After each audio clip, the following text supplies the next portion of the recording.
We are at war, so says Governor Kathy Hochul. Hochul and a growing list of Democratic governors from California to Kansas to Illinois and Wisconsin are weighing their options and how to counteract the redistricting efforts underway in Texas. That state's new map may add 5 more seats to the slim Republican majority in Congress.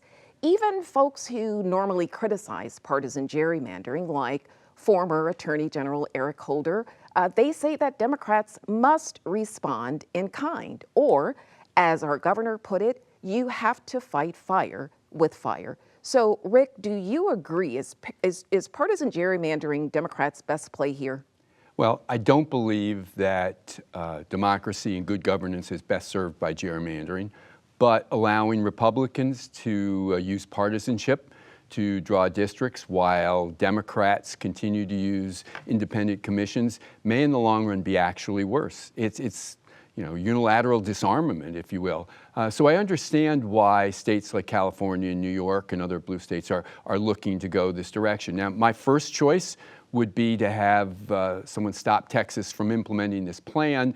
The Democratic Texans that have left the state, I think that's a temporary fix. I don't believe the Supreme Court, the courts are one option, but I don't think Supreme Court is going to step in here. I think that there perhaps could be a coalition of minority legislators. Republicans in California are upset, as are Republicans in New York. Could they get together with Democrats from Texas and try to put pressure on their political parties to stop this? I don't know. And what about businesses in Texas? We saw in South Carolina, businesses were able to step in and put economic pressure during the same-sex bathroom debacle. Now, I'm not optimistic about any of those things happening, but I think those are first steps. If the Democrats do go forward, I suggest going the route of California, which has made very clear that they don't want to go this route, but if Texas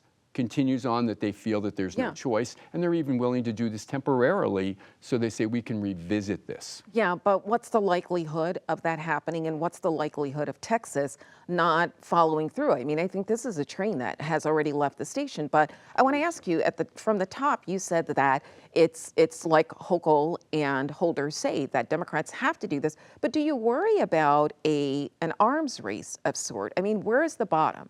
Well, I do believe there's a problem there, but, if they don't do anything and Republican states continue to lock in through, changing the districts, then ultimately you're going to see it impossible to see Republicans lose any of these states, which is what they're trying to do. Yeah, Anirban. Gerrymandering has always been a problem, or we should call it gerrymandering because it's Elbridge-Gerry stuff. Yeah. The irony is that democracy is functioning in a way by disenfranchising people, which should not be the case. And there is a clear conflict of interest that will exist when elected officials have the power to redraw their districts. That's a clear conflict of interest. But I do agree with you, Rick. If some people are doing it and you are not doing it, it's like my students giving the ChatGPT AI answer, right? That, other people are using AI, I am not. So in that race for grades, I am going to lose out. So Democrats can clearly, in their rational self-interest, to gerrymander. But, as a political scientist, I think it's good for democracy for having more independent redistricting commissions. 7 states have it: Idaho, Arizona, Michigan, Montana, Washington State.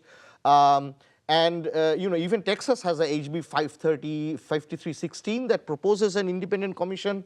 But as long as we all don't move towards that direction and the states have the right to decide in the manner choosing how the elections would happen, this would become an arms race, and I don't see Democrats backing down because they're going to lose seats. Yeah, I don't want to be the Debbie Downer here and say, but those things aren't going to work. But I will say that consider New York's redistricting commission. Is it really independent? No, it is not independent. The legislature can come back. That's right. So your thoughts doesn't it require that these independent commissions have more power than they do, which means legislators would have to give it up? Right. So there are many places where there are partisan balance, and the legislators are kind of blocked to be part of that independent commission. New York State is not like that; it's exception. That's why it's not put in here in among the 7 states. But yeah, I mean, I think personally, the independent redistricting commission is like there should be citizen groups and a partisan balance, 2 Republicans, 2 Democrats, right? So that nobody has an upper hand. And, you know, make fairer districts where everybody has a chance. Otherwise, you are stuck in a democracy where your democracy functions by not allowing people to vote, or not allowing people to vote, but not allowing any chance of that vote to be materialized into seats. Yeah, Jenny, where are you in this? Yeah, well, so I find this all deeply disturbing. Growing up in the Midwest, right, Minnesota, Iowa, right, these are sort of these Midwestern states that have these really strong civic values. And, you know, this idea of independent redistricting actually started in Iowa with this kind of a commission brought together that's actually kind of a mix of ordinary citizens and people with some sort of standing in the community but are not part of the political system. Yeah. And I think this idea of redistricting is about representation, right? So when you form districts so that people are making a vote for their representative, how do you form that district in a way that actually reflects that community? But of course, we have so much data today that we can now very nicely, easily, relatively speaking, manipulate what the composition of those districts are to favor particular parties or not. And that's the situation that we're now in. Yeah. And if we don't shift to something that looks more independent, then yeah, you have the rooster who is guarding the hen house. Yeah, can I just follow up on something that you said? So let's imagine that the Supreme Court started saying in the 1960s that you can't group people according to like marginalized demographics, right? Right. So how about this idea? I mean, there's only 2 criteria. One is that there has to be contiguity, that the lines have to be continuous, and the populations have to be even. So why not just let a machine do it? Why not just run a computer program? And there has been discussion about this, right? We should basically set it up for random, kind of a random draw that's based on computer programs rather than human intervention.